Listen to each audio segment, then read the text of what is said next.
so lonely.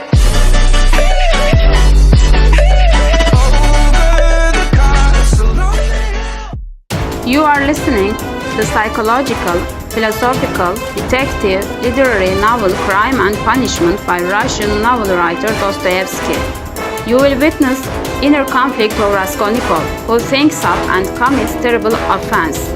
And you will comprehend your remorse will punish you first after a crime.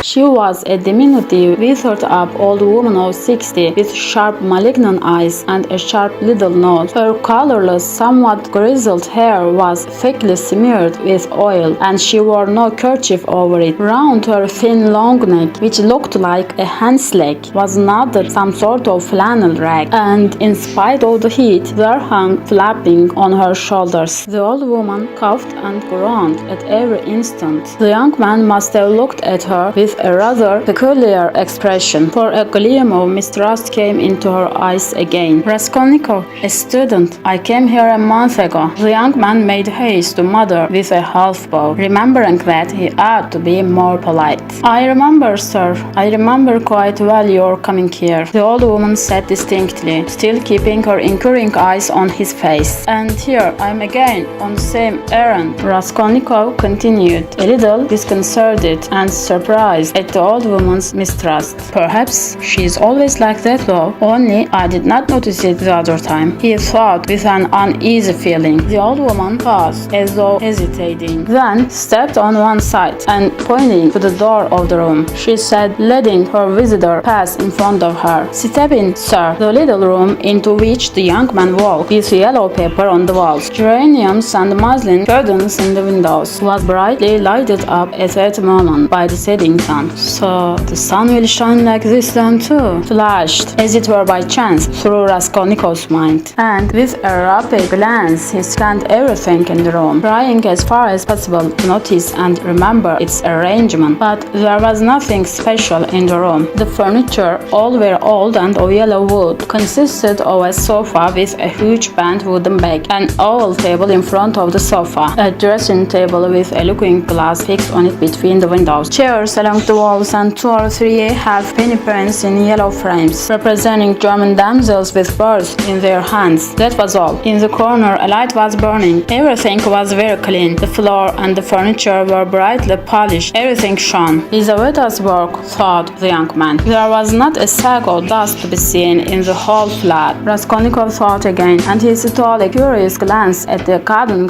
over the door, leading into another tiny room, in which stood the old woman's bed and chest of drawers, and into which he had never looked before. These 2 rooms made up the whole flat. What do you want? The old woman said severely, coming into the room, and as before, standing in front of him so as to look him straight in the face. I brought something to pawn here, and he drew out of his pocket an old-fashioned flat silver watch, on the back of which was engraved a globe. The chain was of steel. But the time is up for your last pledge. The month was up the day before yesterday. I will bring you the interest for another month. Wait a little. That's for me to do as I please, sir. To wait or to sell your pledge at once. How much will you give me for the watch, Alyona Ivanovna? You come with such trifles, sir. It's scarcely worth anything. I gave you 2 rubles last time for your ring, and one could buy it quite new at a jeweler's for 1.5 rubles. Give me 4 rubles for it. I shall redeem it. It was my father's. I shall be getting some money soon. 1.5 rubles, and interest in advance, if you like. 1.5 rubles? Cried the young man. Please yourself. And the old woman handed him back the watch. The young man took it, and was so angry that he was on the point of going away, but checked himself at once, remembering that there was nowhere else he could go, and that he had another object also in coming. Hand it over, he said roughly. The old woman fumbled in her pocket for her keys, and disappeared behind the curtain into the other room. The young man left standing alone in the middle of the room, listened inquisitively, thinking. He could hear her unlocking the chest of drawers. It must be the top drawer, he reflected. So she carries the keys in a pocket on the right, all in one bunch on a steel ring. And there is one key there, 3 times as big as all the others, with deep notches. This can't be the key of the chest of drawers. Then there must be some other chest or strongbox. That's worth knowing. Strongboxes always have keys like that, but how degrading it all is. The old woman came back. Here, sir, as we say 10 kopecks the ruble a month, so I must take 15 kopecks from a ruble and a half for the month in advance. But for the 2 rubles I lent you before, you owe me now 20 kopecks on the same reckoning in advance. That makes 35 kopecks altogether. So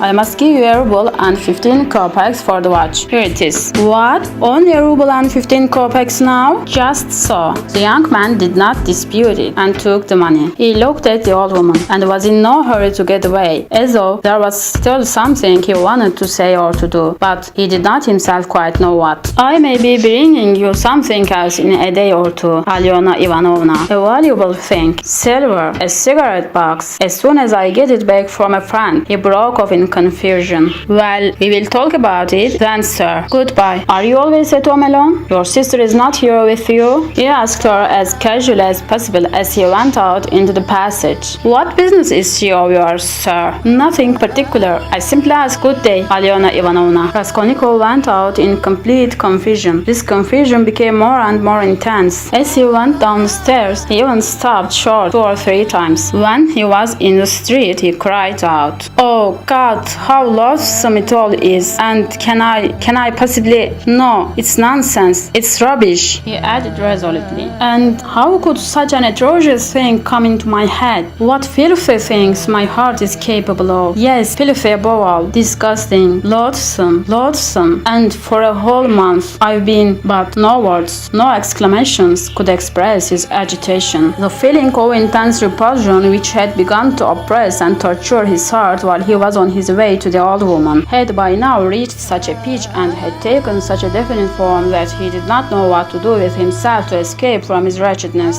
He walked along the pavement like a drunken man, regardless of the passers-by, and jostling against them, and only came to his senses when he was in the next street. Looking round, he noticed that he was standing close to a tavern which was entered by steps leading from the pavement to the basement. At that instant, 2 drunken men came out at the door, and abusing and supporting one another, they mounted the steps. Without stopping to think, Raskolnikov went down the steps at once. Till that moment, he had never been into a tavern, but now he felt giddy and was tormented by a burning thirst. He longed for a drink of cold beer, and attributed his sudden weakness to the want of food. He sat down at a sticky table in a dark and dirty corner, ordered some beer, and eagerly drank off the first glassful. At once he felt easier, and his thoughts became clear. All that's nonsense, he said hopefully, and there's nothing in it all to worry about. But in spite of this scornful reflection, he was by now looking cheerful, as though he were suddenly set free from a terrible burden, and he gazed round in a friendly way at the people in the room. But even at that moment, he had a dim foreboding that this happier frame of mind was also not normal.